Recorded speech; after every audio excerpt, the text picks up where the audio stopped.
this is a very special edition of What the F is Going On in Latin America. It's in complete response to the US military aggression in the Caribbean. And of course, we felt the need to respond to yesterday's attack of a boat launch in the Caribbean, an attack by the US military. So we are really, we have a very special guest joining us from Bogota. So with that, let me get us started. So this week on WTF, or What the F is Going On in Latin America and the Caribbean, our title is Lying Us into Another War, Venezuela and the Expansion of US Military in the Caribbean. And this is a special edition, as I mentioned, and I'm broadcasting from Mexico City live to all of you this evening. And our guest is Gabriel Aguirre, and he is joining us live from Bogota, Colombia. So before I have him join us and get into this really hot, and that no pun, episode today, let me give you a short biography of Gabriel. He's very, very impressive, and we're very lucky to have him with us this evening. I will have Michelle, our wonderful technician and Code Pink Latin America coordinator, post his full biography in the chat, because you should know who he is. So briefly, Gabriel is the Latin American organizer for World Beyond War. He is from Venezuela and is currently based in Bogota. He has been an activist and advocate for peace and social justice, international solidarity, and human rights, and has more than 13 years of experience in social and community work. He has participated in multiple international events and activities on 5 continents, always in defense of stable and lasting peace. So his full biography will be in the chat. And with that, I'd like to welcome you, Gabriel. And before he and I start our conversation, let me give all of you a very brief background leading up to the need for this evening's broadcast. So here we go. The sudden deployment of a US naval attack group toward the coast of Venezuela is raising fears of an expensive and expansive new military conflict in Latin America and the Caribbean. The legal cover for the tasking of the 7 warships, surveillance aircraft, 2,200 Marines, and a nuclear attack submarine is an executive order in January of 2025 and subsequent reclassification of 8 organized crime syndicates as foreign terrorist organizations for the first time. The decision in early August 2025 to deploy the US military against quote unquote narco-terrorists potentially leaves strikes by these forces outside of congressional authority. And of course, we also what happened yesterday in the Caribbean in waters off the coast of Venezuela. So with that, Gabriel, I'd like to ask you to join us. And maybe we should start with what happened yesterday and then back into how that came about. And then talk about the specific ramifications to Venezuela, but also here in Mexico, a lot of the talk this morning was that this attack yesterday was timed in advance of Rubio's arrival to Mexico City this morning. And so it's a message to Mexico as well. And I would argue it's a message specifically to Venezuela, but a threat to the entire region.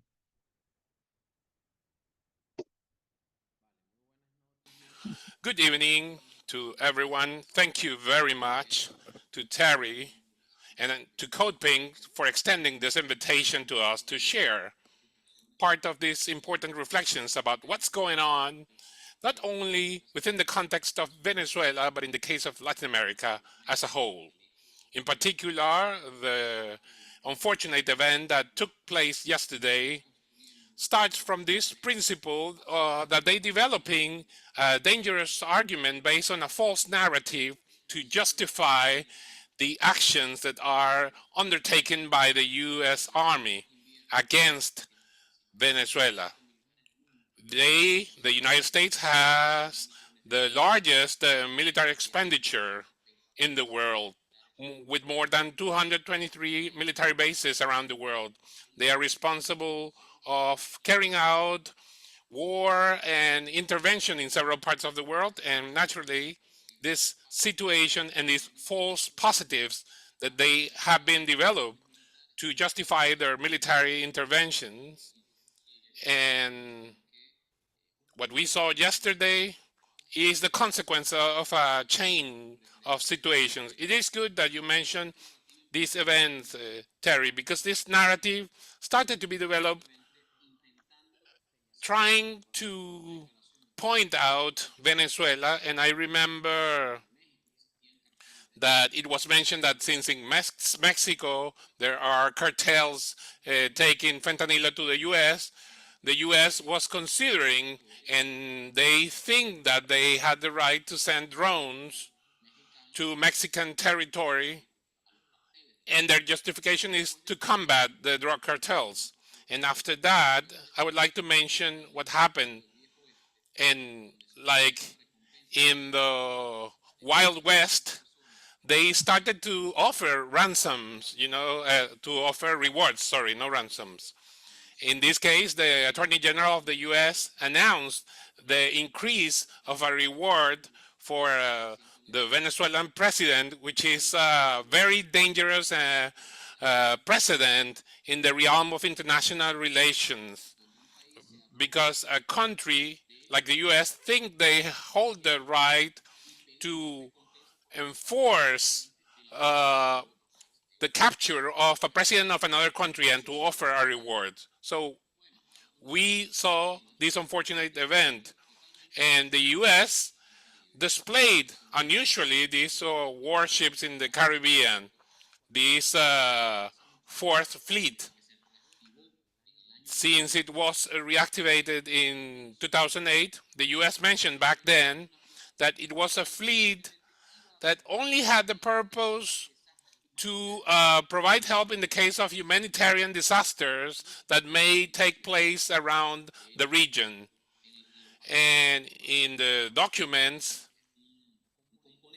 you read that the Fourth Fleet is a component with 962 people with operational functions. But in this case, we're witnessing more than 2,200 military officers going to the area of the Caribbean.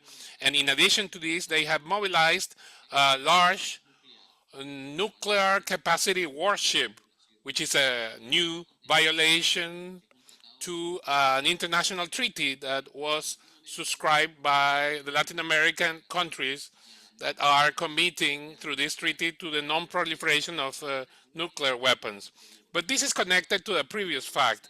Last year, we saw that there was this large nuclear capacity warship that visited 7 countries in the region, which shows this interest of, intimidating.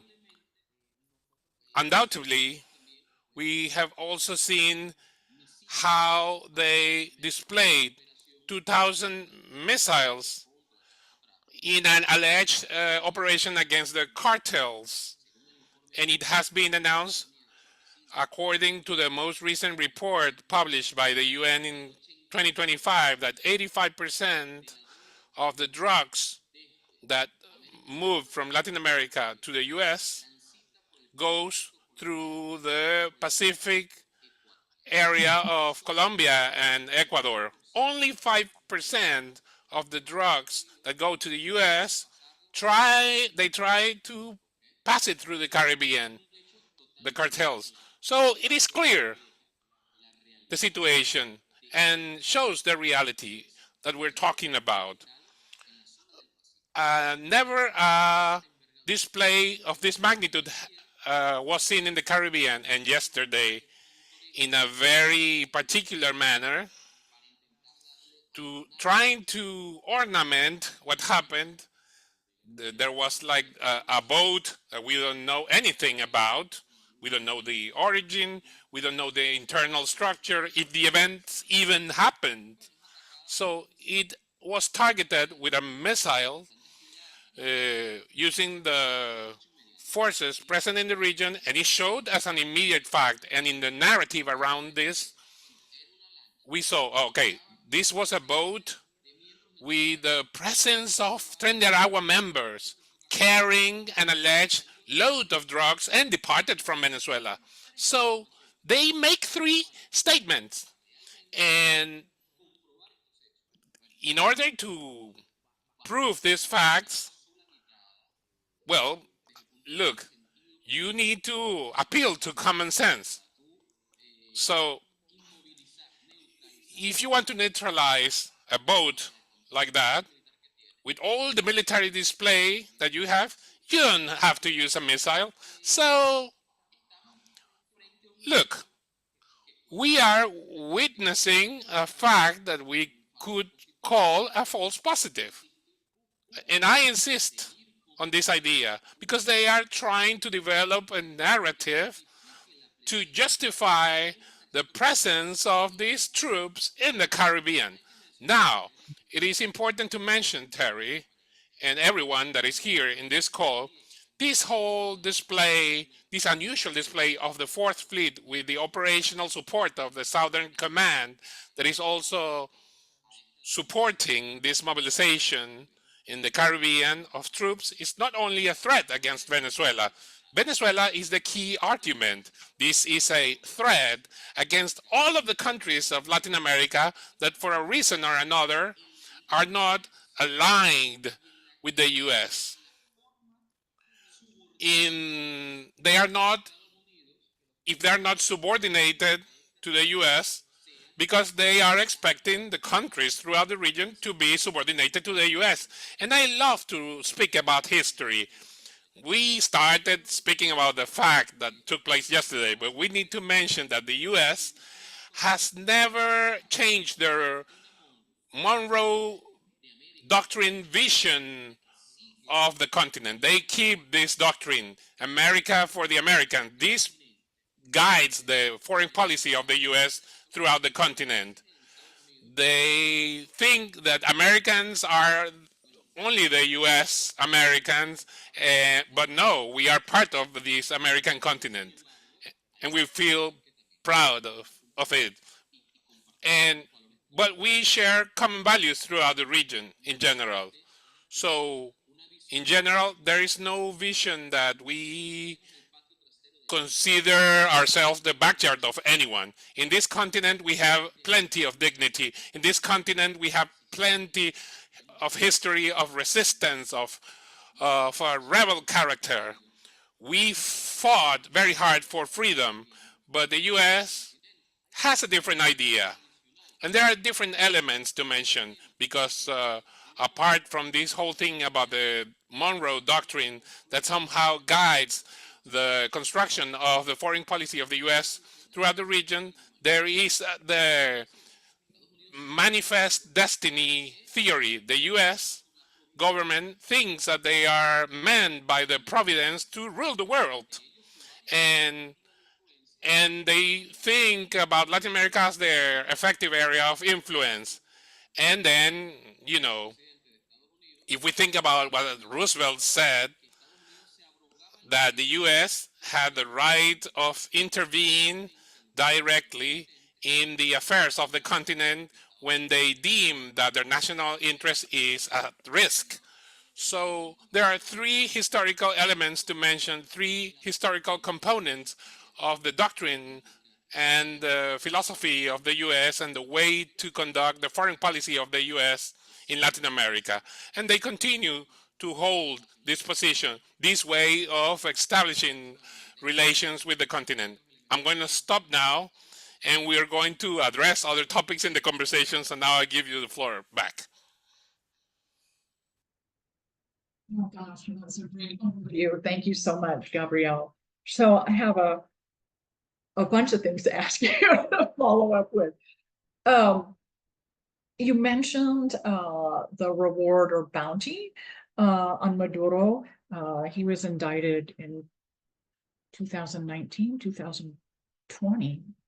I think 2020. We actually did a WTF episode on narco trafficking and William Barr's indictment of Maduro the first time around, and it was 25 million, and it's been raised to 50 million. And, you know, until the incident yesterday, a lot of us thought, oh, all right, the Chevron license has been renewed for Chevron to continue operations in Venezuela, and that maybe the bounty was raised to appease Rubio and his fan base in Miami and other parts of Florida.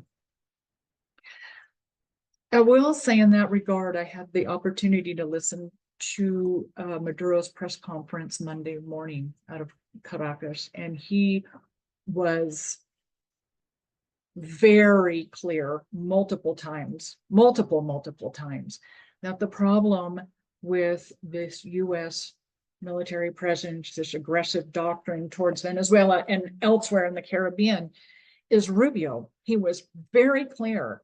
The problem is Rubio. It's Rubio who's going to have blood on his hands. He was somewhat complimentary of Grenell, saying Grenell is quote unquote of a different manner. And he was not complimentary about Trump, but he did say one thing, that he and Trump can work together, although they have two very different world views. He was insistent that the problem is Rubio. And so do you see that? Well, I guess I have a two-part question. Is Rubio basically a screen or a front, or I guess we could say a test to see how far, how aggressive US foreign policy and military policy can go? Is Rubio kind of a rogue Secretary of State? Or do we just have a completely split administration and government in the United States right now? How do you see that sitting in Colombia and also being from Venezuela?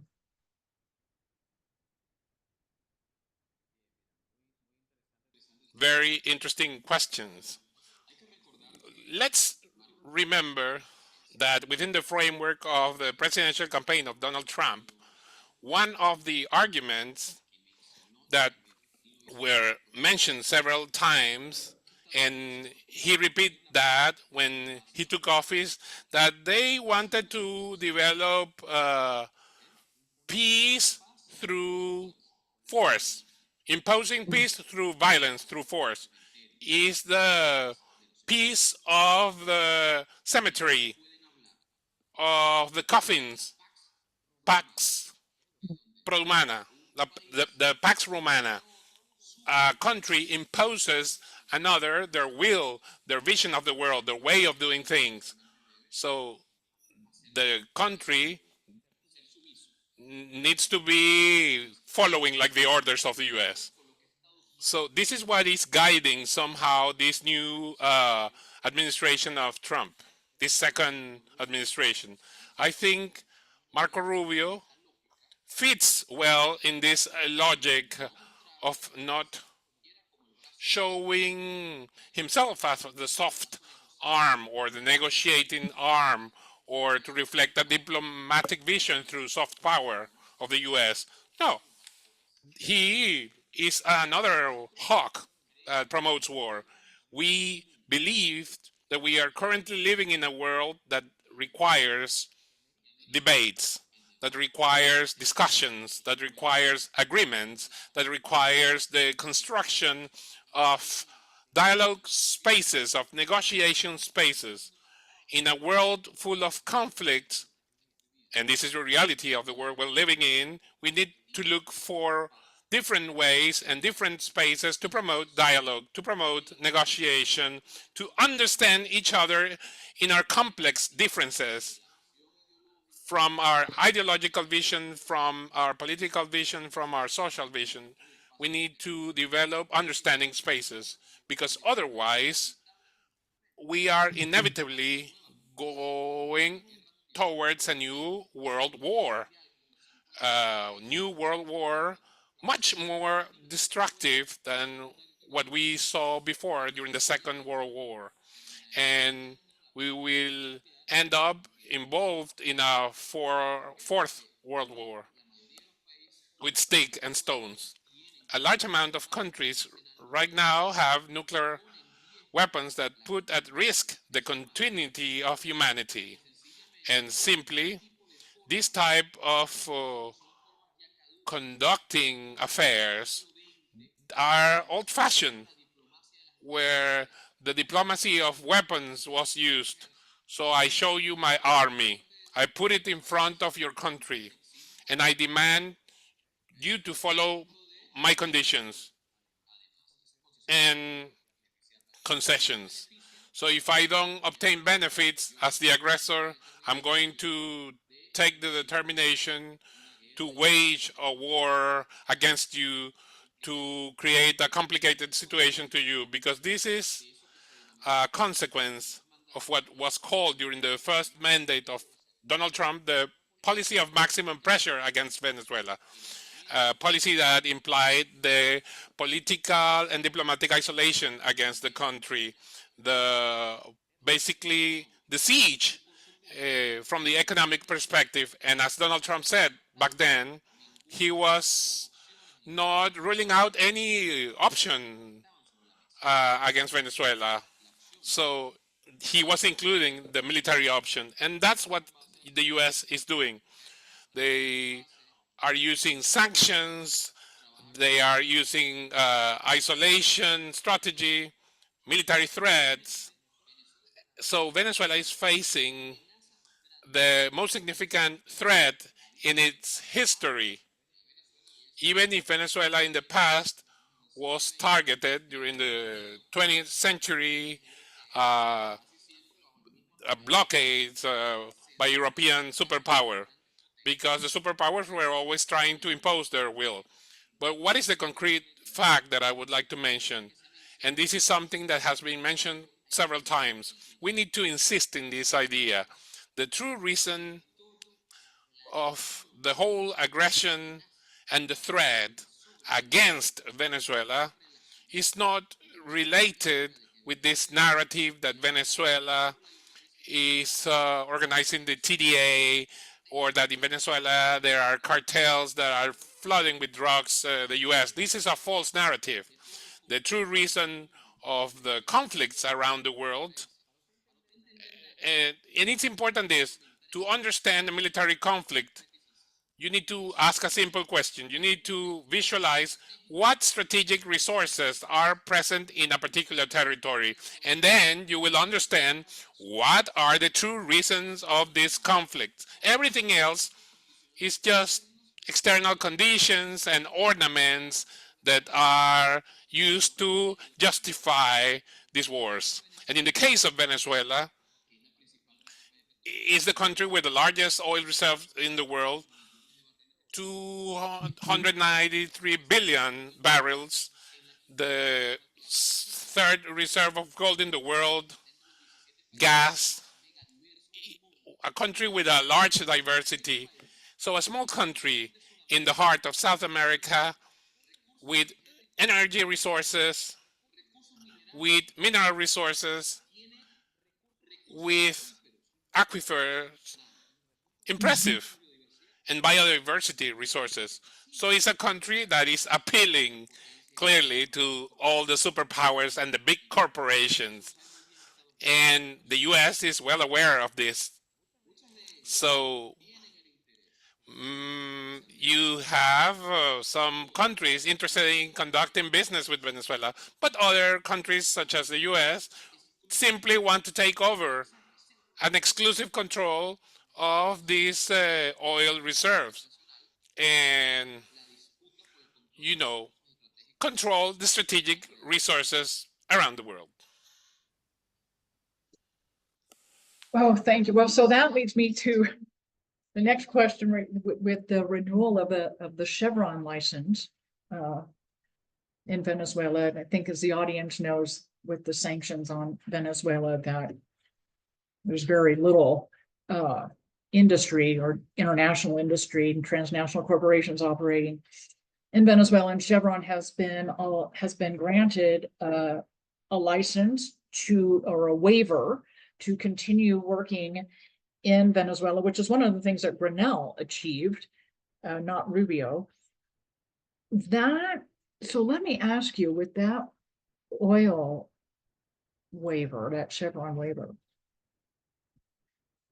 is one of the reasons for the military presence in the Caribbean to protect Chevron and other transnationals as they work specifically in Venezuela, but elsewhere in the region? I mean, I think we all realize it is a competition to keep Russia, Iran, China interests out of the hemisphere, specifically regarding natural resources. And Laura Richardson, when she was general at the Southern Command, was very, very clear on her tour of duty in many countries in South America, specifically saying, you know, these are our resources. So is part of the military, I mean, you mentioned that the narrative is, you know, counter narcotics, it's a counter drug exercise. We all know the Coast Guard is particularly skilled at interdicting drug running vessels. So we have this huge military presence. It is, as you mentioned, it's a threat to the whole region. It's showing like gunboat diplomacy, the big guns, here we are, and don't do anything that we don't like or don't want you to do. But the US military has historically also been used to protect and preserve those interests of transnational US corporations specifically. Also, correct me if I'm wrong, I do believe I read, I think last week, that about 6,000 tons of aid was sent from Venezuela to Cuba. Is stopping Venezuela aid to Cuba part of this military drill or presence as well? It's really a long question, I'm sorry. Thank you very much for asking this pertinent question and these deep questions that you're sharing. It is very important to speak about this. One of the main arguments that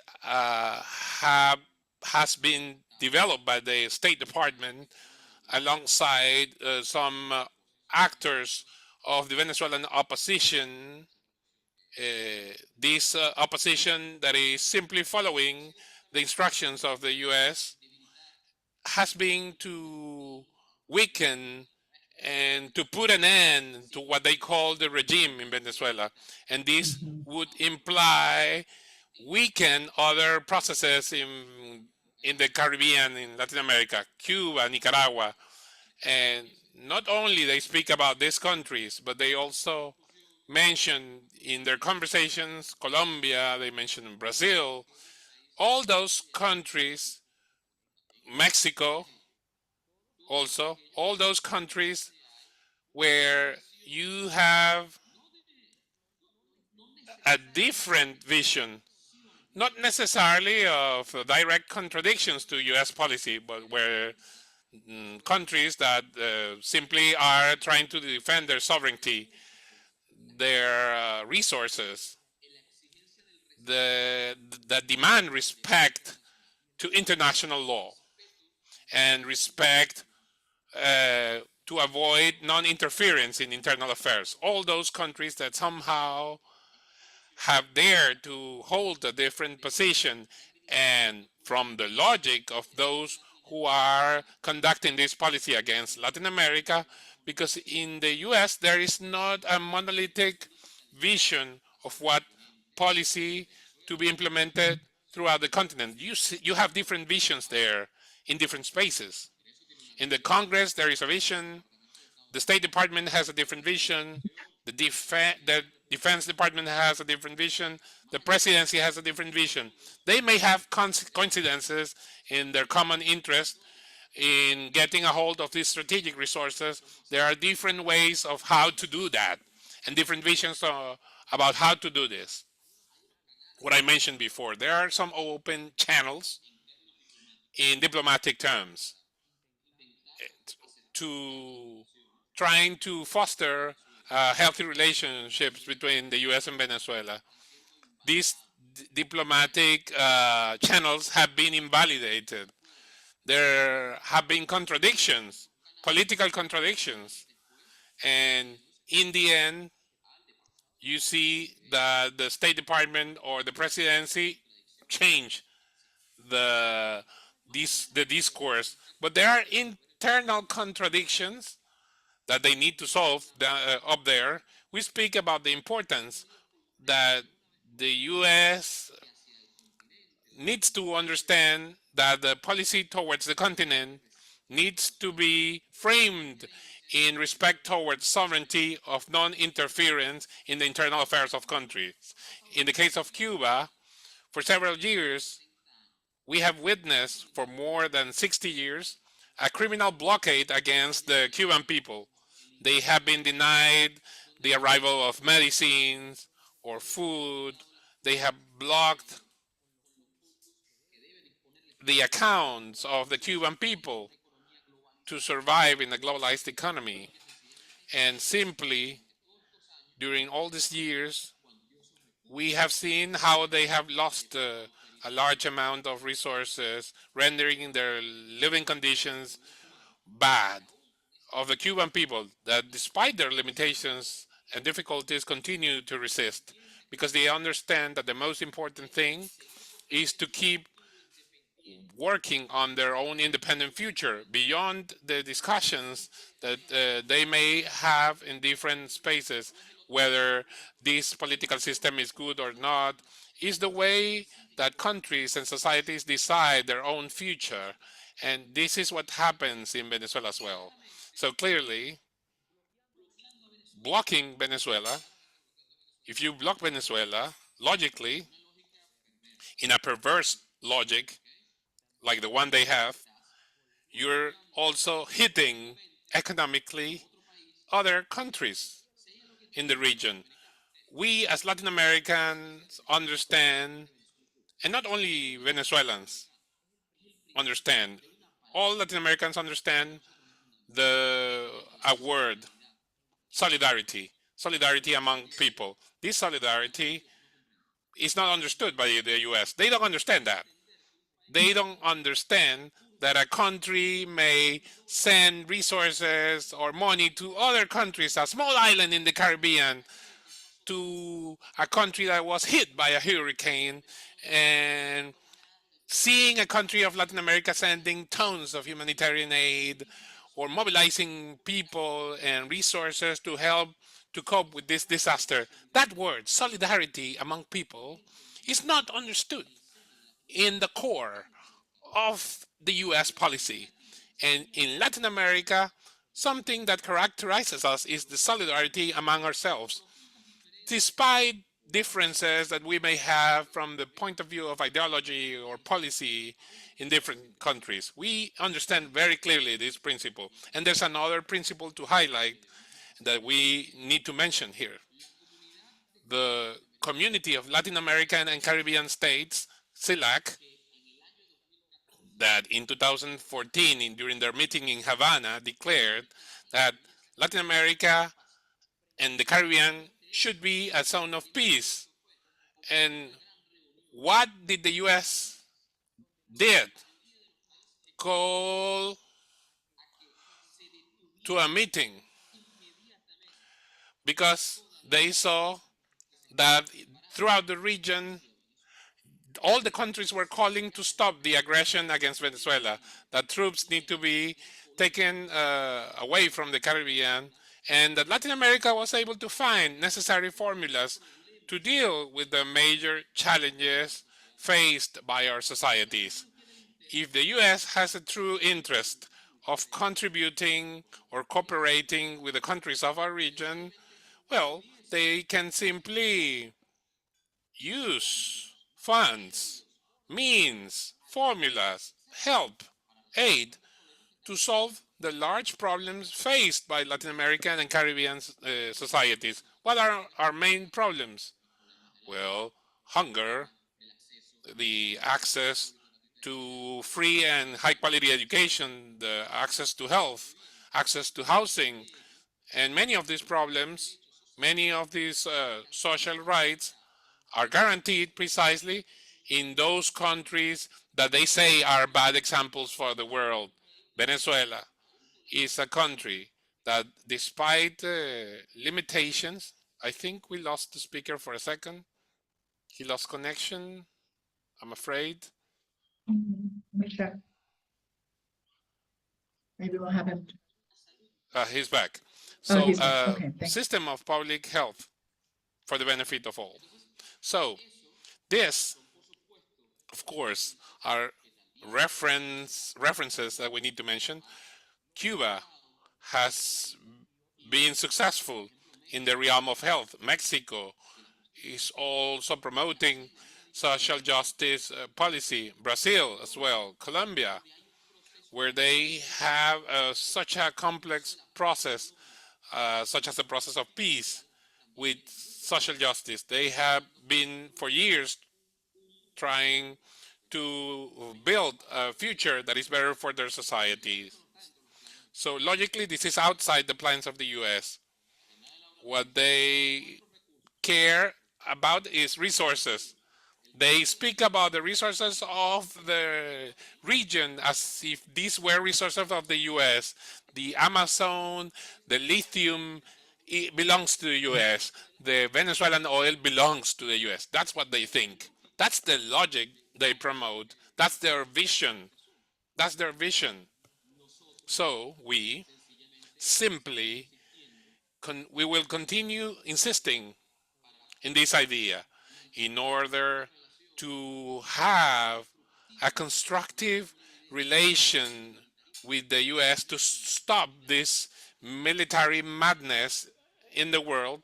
It is necessary and important to create spaces of political dialogue framed in with respect towards sovereignty and non-interference in internal affairs. And of course, understand that the world has changed and that Latin America is not the backyard of anyone. That Latin America and the Caribbean are a place with dignity where our peoples are capable to decide where and when to achieve things for our own societies. If this is understood by the US political spheres,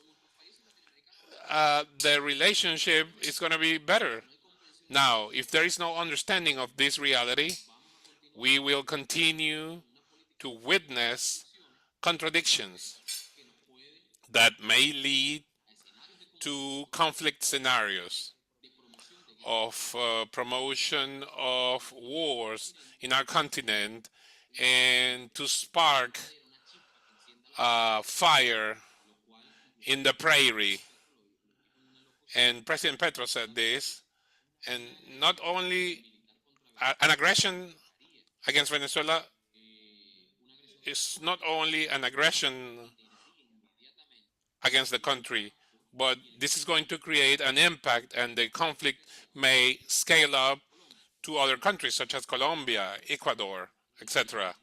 So the region, so we are moving towards a very dangerous scenario where those who are defending peace, those who are defending the construction of a path based on the non-interference in internal affairs and respect towards sovereignty, we make a global call to everyone to denounce what's going on, but also to mobilize around this very important topic to prevent a conflict from occurring.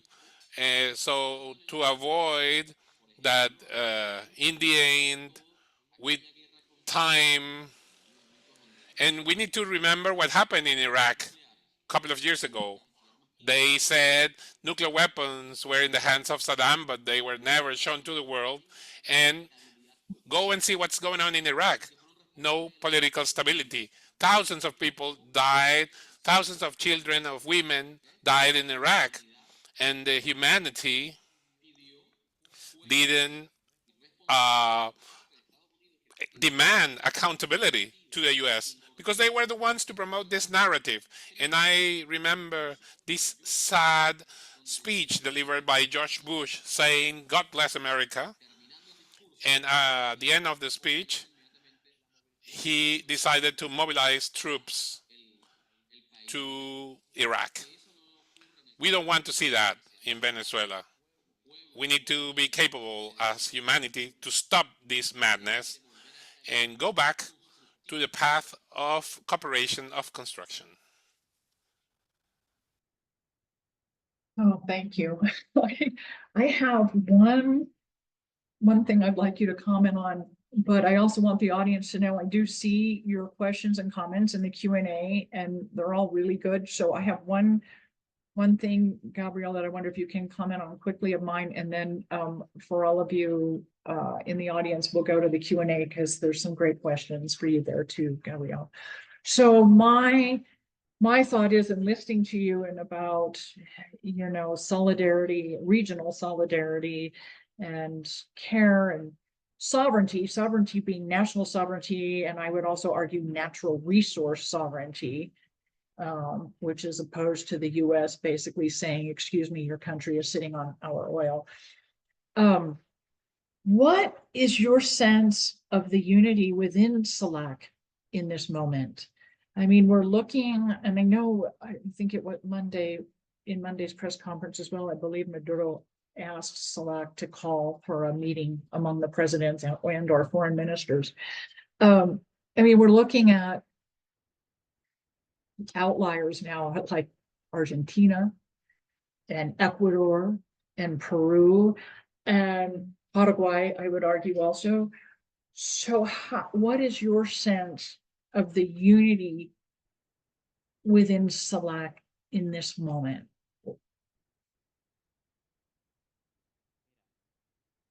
Look, first of all, we need to highlight the role of CELAC. CELAC was a mechanism of regional integration different from the traditional OAS, and we need to highlight this. The OAS capacity of dealing with Latin American affairs was very limited and subordinated in following the interest of the US. We haven't seen a single statement by the OAS about this topic. So it seems like the principle of democratic security for Latin America in the OAS exists sometimes, but in other moments doesn't exist. And this is one of the cases. So this allows you to understand how demodé is the OAS. Instead, CELAC was born as a response to the incapacity of the OAS to truly help to solve the problems of the Latin American countries. So CELAC has been a place, an institution with strengths and weaknesses, a space where you have, yes, contradictions, internal contradictions, because some countries are completely following the instructions of the US. Other countries are suffering diplomatic, political, and economic pressure from the US, and they have certain positions that are not well defined clearly, but then you have other countries that simply have a lot of dignity. And not only countries, I mean, we're talking about governments. The governments of those countries lean to one side or the other. So, they have their interest. Maybe they have, For example, you have countries such as Ecuador. It's an emblematic case. In the case of Ecuador, last year, Ecuador allowed the arrival of US troops to their territory. They allowed the arrival of the FBI and other intelligence bodies. They even invited mercenary contractors such as Blackwater. They were allowed into the Ecuadorian territory with the justification of fighting transnational organized crime. And this year, in the case of Ecuador, they are currently discussing the reform of Article 5 of the Constitution to allow the establishment of military bases in the Ecuadorian territory to reinstate the Manta military base that was closed during the Correa's administration. And there was an interview by a US channel with the president of Ecuador. There were conversations. There was a conversation with President Correa, and Correa gave a great response, justifying why they shut down the military base of the U.S. in Ecuador. Because Correa said, we're going to allow you to reopen this military base if you allow us to open a military base in Miami. So we start to see that they are trying to reopen this military base in Ecuador, among other things. So in the light of this case, we also see in Argentina that Argentina is now interested in joining the NATO. Colombia, that was a global partner of the NATO, now wants to go out from this military alliance because Colombia perceives that NATO has only contributed to wage wars. So the NATO is not contributing to the prosperity of any region in the world, according to the Colombian perspective. The Southern Command needs to be out of our region because we need to try to strengthen our institutions such as CILAC, that despite of internal contradictions, is able to keep positions based on principles.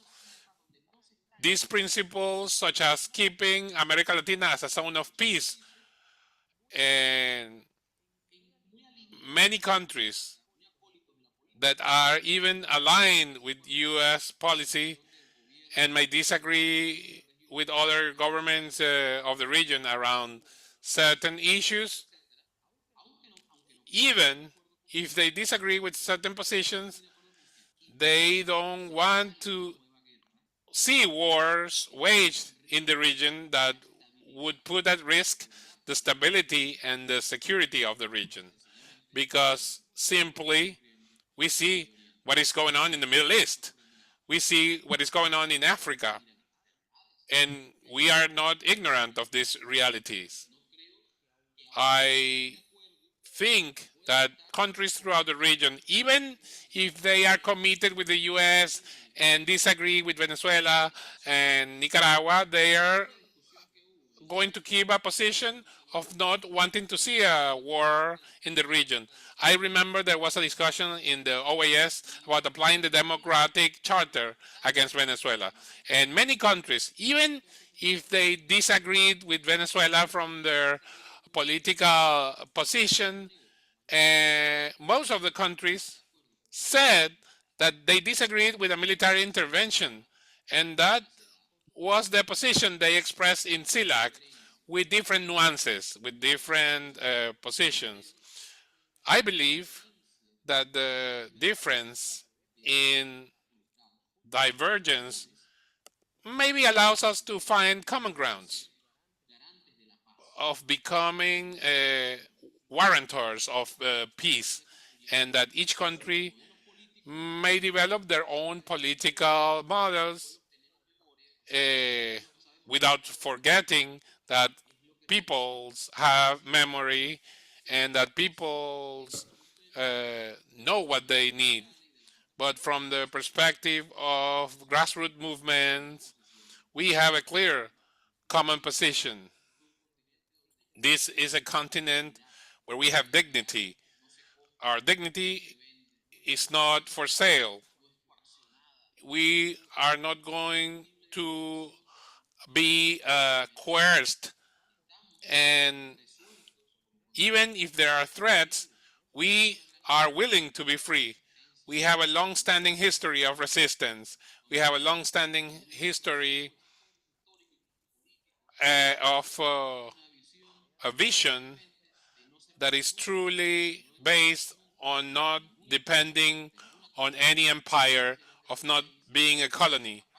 We want to be countries to defend their sovereignty, their identity, their cultural, political, and social identity, and the and try to have the best form of government we want to have, never following the mandate of a hegemonic power, no matter what the name of that superpower is, regardless of the power they may have.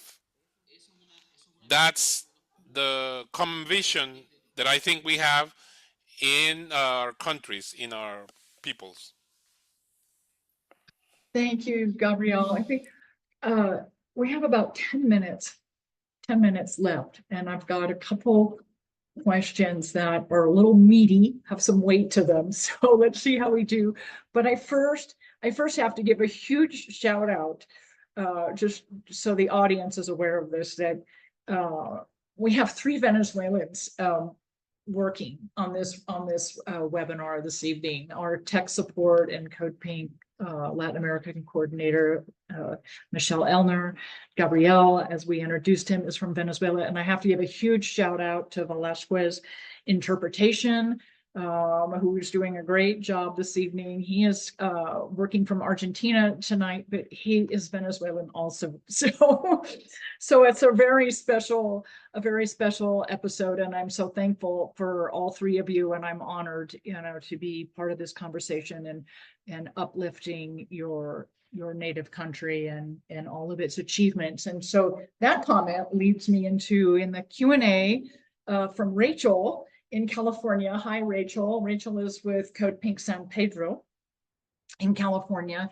And she has asked, can you list some of the achievements of Venezuela in the past 10 to 20 years that show why the US cannot tolerate Chavismo? And maybe quickly tell folks of the Venezuelan domestic and international achievements.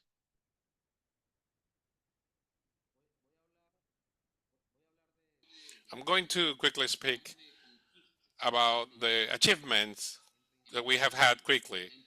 First, international and regional integration. The development of instruments such as CELAC is a victory, an achievement of several countries of the region, but Venezuela had a fundamental role to promote the construction of a regional integration space. In social topic, in the social topic, there was a more efficient distribution of wealth with the defense of social rights. More than 5 million housing units were built, so the right to housing was fostered. Venezuela was a country capable of developing several public universities at the service of the Venezuelan people, the Venezuelan youth.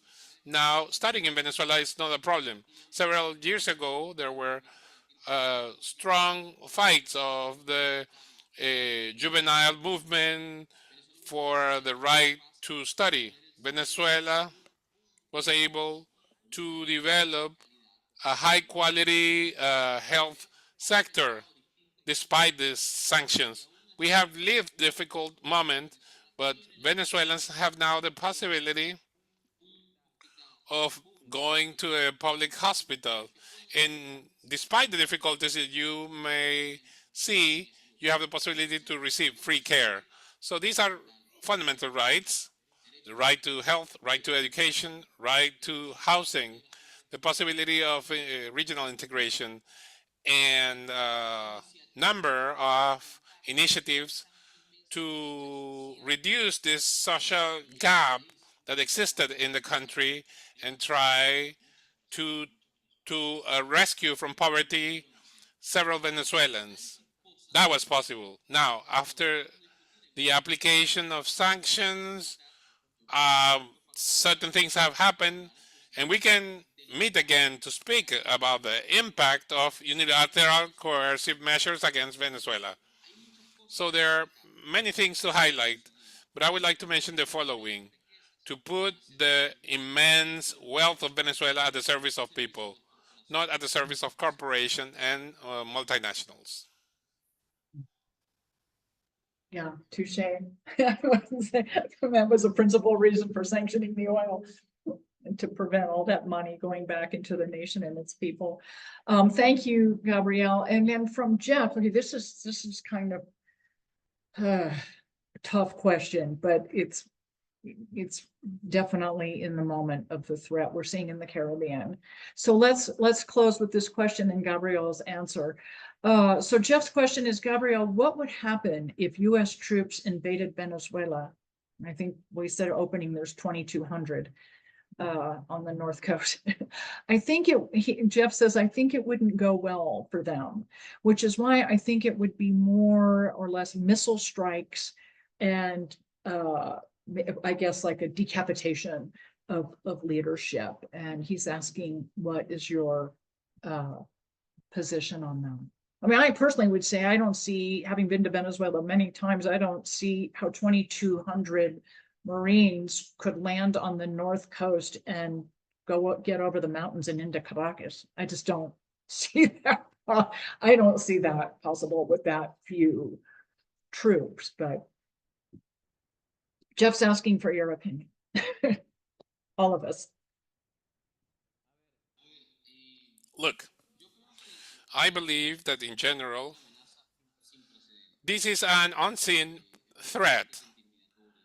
It's an intimidation tactic to show their power and try to exercise pressure so that in negotiation space have an advantageous or privileged position. But this is dangerous because this creates a negative precedent.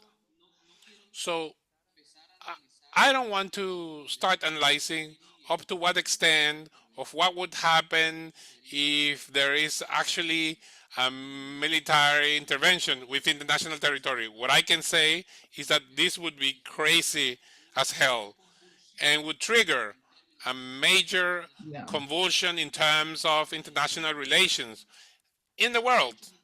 So there are so many interests of many countries. We have Chinese interests in Venezuela, Russian interests. There are large investments in the country of those countries that have supported the economic development in several areas in the country. And this has an importance at an international level. So this would trigger major consequences at an international level. And at a national level, we have a long-standing history of resistance. And if you have questions, go to check the history of our country and the history of resistance against the Spanish Empire. That's my response. And the recent, was it 2020, when the fishermen in Chihuahua captured the mercenaries trying to invade? I mean, that was a real, very impressive. So I have, Gabrielle, what a wonderful conversation, and you're just a wonderful human being, and your work is so important, and you're so clearly very good at it. I'm so glad that you had time to join us this evening. It's been very, very insightful and enlightening. And I wonder if I can share with the audience, if you can just take a quick look in the chat. There's a couple things that Code Pink has done in the last day. Thank you to Michelle in large part. There's a link to the Code Pink statement, condemning the missile strike near Venezuelan waters yesterday. And then also I will like to promote a call to action. There's a link in the chat let me read it to the audience so you can, those of you who are watching. Code Pink is calling on Representative Greg Casar. I think he's from Texas, Michelle, chair of the Congressional Progressive Caucus, to lead the fight in Congress to stop this escalation that we're watching in the Caribbean right now. Code Pink calls on him to introduce legislation to block unauthorized military force, hold hearings to expose the dangers of border militarization, insist on transparency of all relevant directives, and rally Congress to cut off funding for these reckless operations. And the link to sign the petition is in the chat. And on social media, I can include that in those links in the comments too, so that all of you watching can see that. So, okay, everyone, huge thank you to Michelle, to Velasquez Translations, and Gabriel. Thank you so much again for making time tonight. It's been just a really wonderful, a wonderful conversation. I'm so glad to have had this opportunity to be in conversation with you. And we definitely should do it again and do one specifically on sanctions, as you mentioned. So, okay, everyone. Thank you so much, and we'll see you next time.